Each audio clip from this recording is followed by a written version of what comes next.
வணக்கம் மக்களே, சற்றுமுன் கிடைத்த தகவல் ஒன்றை பார்க்க போகிறோம்.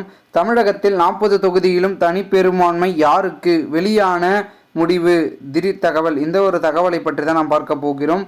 தகவலை பார்ப்பதற்கு முன்னதாக நீங்கள் நம்மளுடைய சேனலுக்கு புதிய பார்வையாளர்களாக இருந்தீர்கள் என்றால் மறக்காம சேனலை சப்ஸ்கிரைப் செய்து வைத்துக் கொள்ளுங்கள் மக்களே. தற்பொழுது மிகப்பெரிய அளவில் இருந்து கொண்டிருக்கும் முக்கிய அங்கமாக கருதக்கூடிய பார்த்திங்கன்னா நாடாளுமன்ற தேர்தல் முடிவு நெருங்கி இருக்கிறது அப்படின்றதான் சொல்லப்படுகிறது. 40க்கு 40 தொகுதிகள் யார் மிகப்பெரிய அளவில் பார்த்திங்கன்னா வெற்றியை குவிக்க போகிறார்கள் அப்படின்றதான் பார்த்திங்கன்னா அனைவர் மத்தியில் பேசும் பொருளாக மாறி இருக்கு. காரணம் என்னவென்றால் மிகப்பெரிய அளவில் இருக்கக்கூடிய ஒரு தொகுதி தான் பார்த்திங்கன்னா தமிழகத்தில் 40 தொகுதி. அந்த 40 தொகுதியிலும் ஒரு மிக பிரம்மாண்ட அளவில் எதிர்பார்க்கக்கூடிய கட்சிகள் திமுக, அதிமுக, நாம் தமிழர் கட்சி, அதன் பிறகு பாஜக.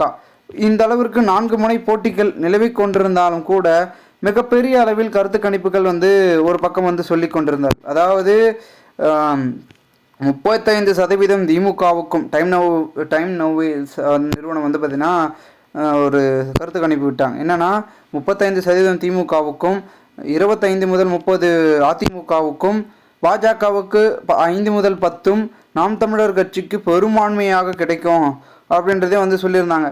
இதனால் அப்போ மிகப்பெரிய அளவில் பார்த்திங்கன்னா எதிர்பார்க்கக்கூடிய கட்சிகள், மெகா கூட்டணி வைத்திருக்கக்கூடிய கட்சிகள், தனித்து போட்டியிடும் கட்சிகள் என்று பல கட்சிகள் இருக்கிறது.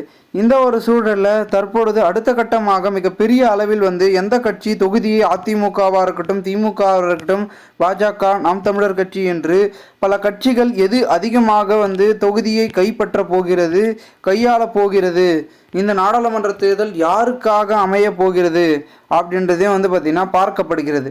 இதனால் மிகப்பெரிய அளவில் ஒரு எதிர்பார்ப்பு என்பது கிட்டியிருப்பதாகவும் கூறப்படுகிறது. தகவலும் அதை பற்றி தான் பேசப்படுகிறது.